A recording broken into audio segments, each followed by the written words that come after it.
선교 메시지의 핵심 요한일서 2장 2절.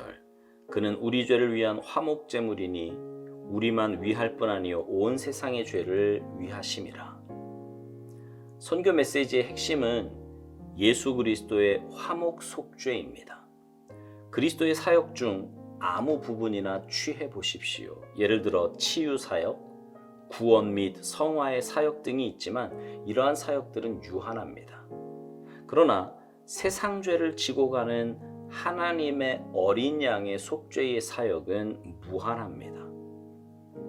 선교의 주요 메시지는 우리의 죄의 문제를 해결하시기 위해 화목제물이 되신 예수 그리스도께서 얼마나 중요한 분이신가 하는 것입니다. 선교사는 이 계시에 사로잡힌 사람이어야 합니다. 선교 메시지의 핵심은 그리스도의 친절함이나 선하심도 아니며 하나님이 우리 아버지 되심을 드러내 주신 것도 아닙니다. 그리스도의 생명으로 우리 죄를 사해 주신 것입니다. 주님께서 우리의 죄를 위한 화목제물이 되었다는 것이야말로 무한한 의미를 가진 가장 위대하고 중요한 메시지입니다.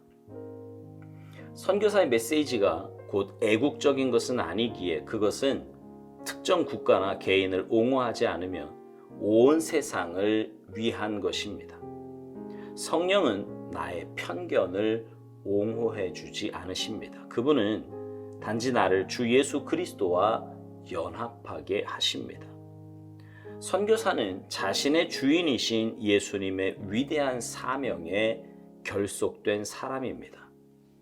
그는 자신의 견해가 아니라 오직 하나님의 어린 양을 선포해야 합니다. 예수 그리스도께서 나를 위해 무엇을 하셨는가를 나누는 소그룹에 속하기가 쉽습니다. 신령한 치유, 특별한 성결의 비결, 성령의 세례 등의 선봉자가 되는 것은 쉬운 일입니다. 그러나 바울은 그리스도가 나를 위해 하신 일을 선포하지 않으면 화가 있을지로다라고 말하지 않고 복음을 전하지 아니하면 내게 화가 있을 것이로다라고 했습니다. 세상 죄를 지고 가는 하나님의 어린 양이 곧 복음입니다.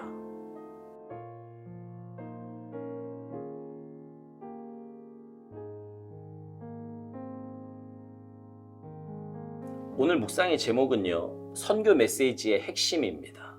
그리고 오스왈드 목사님은 오늘 묵상을 이렇게 시작합니다. 선교 메시지의 핵심은 예수 그리스도의 화목 속죄라고요. 우리가 전하는 그 복음의 핵심은 예수님의 속죄 사역입니다. 하나님의 형상으로 지음받은 우리가 죄로 인해 영원히 죽을 존재가 되었습니다. 우리 인간의 입장에서 보면 이거보다 더 비참한 일은 없어요. 영원한 하나님의 형상으로 지음받아서 주님과 함께 영원히 살아야 될 우리인데 영원한 시간을 지옥 형벌을 받으며 보내야 한다면 이건 정말 태어나지 않는 게 훨씬 나을 뻔한 그런 인생이 될 뻔했습니다.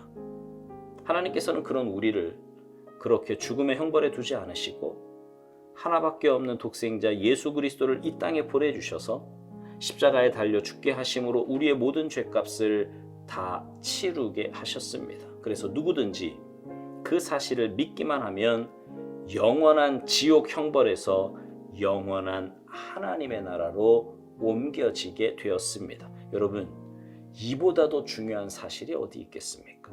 이보다 더 가치 있는 일이 뭐겠어요? 육신의 목숨을 구하는 것도 가장 귀한 일이라고 하는데 영원한 생명을 얻게 되었으니 이보다 더 소중한 일이 어디 있겠냐고요.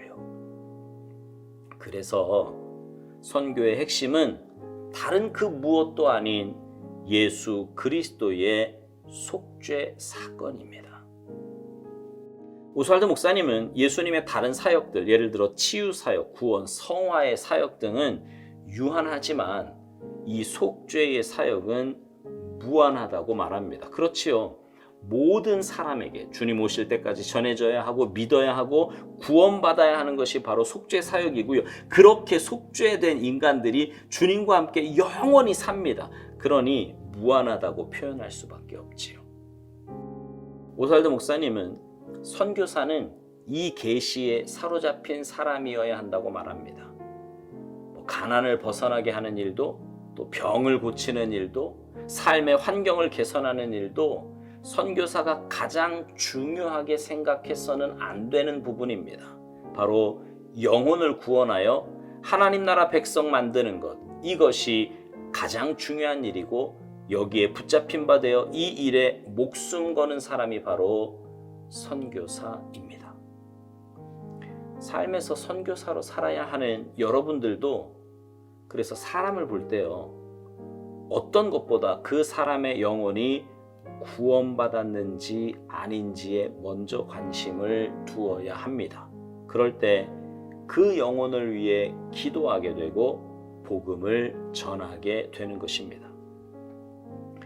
오스왈드 목사님은 선교 메시지의 핵심은 그리스도의 친절함이나 선하심도 아니며 하나님이 우리 아버지 되심을 드러내 주신 것도 아니라고 말합니다. 바로 그리스도의 생명으로 우리 죄를 사해 주신 것이라고 말합니다. 주님께서 우리의 죄를 위한 화목제물이 되었다는 것이야말로 무한한 의미를 가진 가장 위대하고 중요한 메시지라는 것입니다. 그래서 선교사는 자신의 견해가 아니라 오직 하나님의 어린 양을 선포해야 한다고 말합니다. 그렇습니다. 영혼을 살리는 일보다 중요한 일은 없습니다. 꽤 근사해 보이는 혹은 꼭 필요한 일처럼 보이는 수많은 일들보다 외면받기 쉬운 복음 전하는 일에 집중해야 하는 이유가 바로 여기에 있습니다. 여러분의 평소의 삶을 한번 생각해 보세요. 여러분은 사람을 만나면 뭐가 가장 먼저 보입니까? 그리고 무엇에 관심을 두십니까? 만약 그 영혼의 구원 여부가 먼저 생각되지 않는다면 여러분 정말 회개 많이 하고 기도 많이 하셔야 돼요.